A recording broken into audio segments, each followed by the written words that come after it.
Come closer. I'm going to show you the supply and demand trading system, a system that might work for you on these charts. I know we use price action on a regular basis, but today I just want to show you how you can find liquidity with supply and demand. Let's talk about this. Supply and demand is a very, very interesting system, and it's very, very close to our support and resistance system that we use on a regular basis every day on the charts. As you guys know, I don't use indicators as much as I possibly can, and also I separate the strategy from the system. So what I'm showing you today on these charts is effectively a system, but it's got nothing to do with the strategy and how we make money. All I'm showing you today is how you can take a chart and how you can make it work for you. Charts don't predict the future. You don't predict the future. No one can actually predict the future. Trading is a 50-50 game. In other words, every time you take a trade, you've got a chance of it going in your favor and you got a chance of it going against you. Kind of the way the market works. For those of you who don't know me, I'm Rob. And for those of you who do know me, I am still Rob. Nothing's changed, and it's Coffee with Rob. Let's go and have a look at the charts, and I'll show you the supply and demand system. Don't forget, trading's risky. You don't like risk. You don't like losing money. You probably shouldn't be trading. But let's go and have a look at the charts, and then the charts will tell us whether you can actually make a profit or not. Here we are on the charts, looking at the charts. Now just remember, while you're on these charts, while we're looking at these charts, a very important factor is charts don't predict the future. Charts can't make you money, but neither can a win rate. Win rates don't make you money. Because if I win 10 trades on a row on these little charts that I've got here, that doesn't mean I've made more and lost less. It could possibly mean that I've lost more than I've actually won, which is not going to help anyone in the greater scheme of things. But how do we determine supply and demand? Now, you know that when we're looking for support or resistance, we look for lower levels, and we look for levels that have touched 3 times, and then we can draw a block in and we get an area of liquidity where every single time it goes to that support, it takes money and it bounces out of there and it goes in the other direction. It's pretty straightforward. Same with resistance. It bounces, it hits resistance a number of times, and every time it hits that resistance, it comes back and it breaks to the downside. Now, the important thing to understand about support and resistance is if it hits 3 times, you've got a solid support or a solid resistance. The more times that it hits, the more reliable the information. In other words, every single time it gets there, it kind of says, I'm taking money here and I'm going the other way. But also what you have to understand with support and resistance is the more time it hits, the more chance it's got of breaking out or breaking down or breaking through the support or resistance, because it's like chipping away at a wall. And eventually it's going to chip through and use up all that money and move on. So you're going to get a move on scenario. So you have to be careful of that type of scenario when you're trading. But if you look at a chart like this and you see, here's your candles. Now you have to have candles to determine supply and demand. And what supply and demand is effectively very similar to support and resistance, an area of liquidity that you're looking for. But how do you determine that liquidity? So what we have here is a supply of money. And how do we determine that? What I do is I take a little block like this. There's the color. That's fine. We're going to draw a little rectangle in here. What I do, there's a little green candle there. And after that little green candle, I'm going to draw a block the size of that green candle. After that little green candle, there's 3 big red candles. That means it pushed it down hard. It pushed the money down hard. That means there was an acceleration from that area pushing those candles down. And that's what's effectively told you that there's a supply of money there. Now, what will generally happen is the price will go back up into that area, take that money, and then start going back down again. Or it'll break through and carry on up. The thing to remember with supply and demand is generally you only get one chance. It doesn't come back and hit it a number of times like support and resistance. It normally comes back, maybe hits it once, and then goes back up. Here's a demand area that was used previously, and you saw the 4 candles going up. It must have at least 3 candles. 4's better. Let's see if there's any other charts that show a nice picture for supply and demand. You see, there is one here that it's already taken, but let's have a look at the lower one here. So here you've got a situation of 1, 2, 3, 4, 5, 6, 7 green candles going up. That means this is in all likelihood an area of demand that hasn't been taken yet, and you draw that in, and that's an area where price might get back to, take the money and go up. That's as simple as supply and demand gets. It's a liquidity search. Now, when you're looking for liquidity with support and resistance, which is far more reliable, by the way, I much prefer looking on support and resistance, and I very seldom use supply and demand. I only use it as a backup, as something to look at and say, well, maybe there's an area there where I can pick something up. Because the thing to understand about charting, let's go away from the charts and let's talk about this a little bit. The thing to understand about charts is this is very important, and listen to this very carefully because this might change your whole outlook on trading. Charts cannot predict the future. What you're looking for when you're charting is liquidity. And when you find that liquidity, you're going to take it and you're going to make a profit off that liquidity, or you're expecting that liquidity to be taken and for the price to move in your favor. What I'm going to tell you now is going to probably change your mindset completely, and that is you don't need a system to take a trade. You don't need supply and demand. You don't need support and resistance. You don't need moving averages. You don't need any indicator on the planet. What you need is a strategy to make more money on your wins than you're actually going to lose on your losses. And this is where it gets complicated. This is where it all starts to boggle the mind. And that is because you cannot win with the charts, because someone turns around to you and says you can only make money with time in the market. You can't time the market. Nobody can time the market. I had a couple of comments the other day where the guy said, I can time the market. I make 8 trades out of 10. Good luck. Good luck. I'm glad to hear it, because I used to believe that as well when I was younger. I used to believe that charts made me the money. I used to believe that win rates could make me money. The thing is, if you have prepared your trade correctly and you've searched out the target that you're supposed to be searching out, in all probability, you're only going to have a 50-50 chance of winning, because the probability of it reaching the target that you expected in the first place is pretty difficult.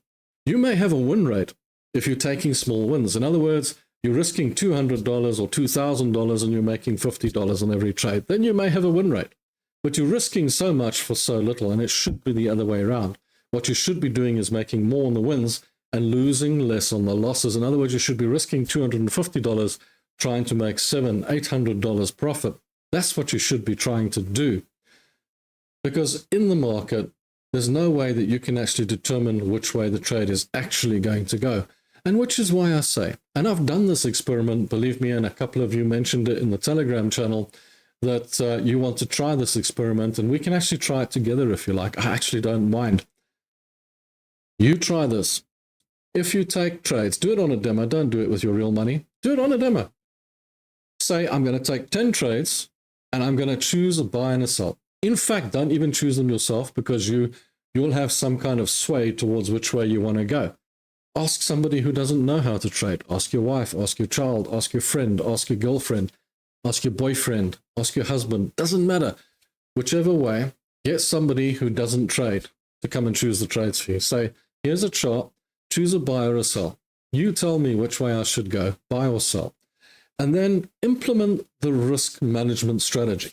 Implement the I'm going to risk 1% on every single trade strategy. If you don't know the strategy by now, guys, you haven't been watching my videos, you need to go and watch a few of my videos so that you can get the risk strategy up in your mind, because trading is all in your mind. It's all psychological. It's all fear. It's all fear of missing out. It's all about a little bit about patience. There's a lot of things that you have to think about when you're trading. And the most important thing is to get over your fear, because the fear is what's going to hold you back with your trading. Now, if you've got someone who knows nothing about trading and you're telling them, I'm going to pick 10 trades here, and you're going to pick a buy or a sell, and then I'm going to manage those 10 trades the way Rob showed me on the strategy. Now we're going to implement just the strategy, not the system. We're not going to trade on supply and demand.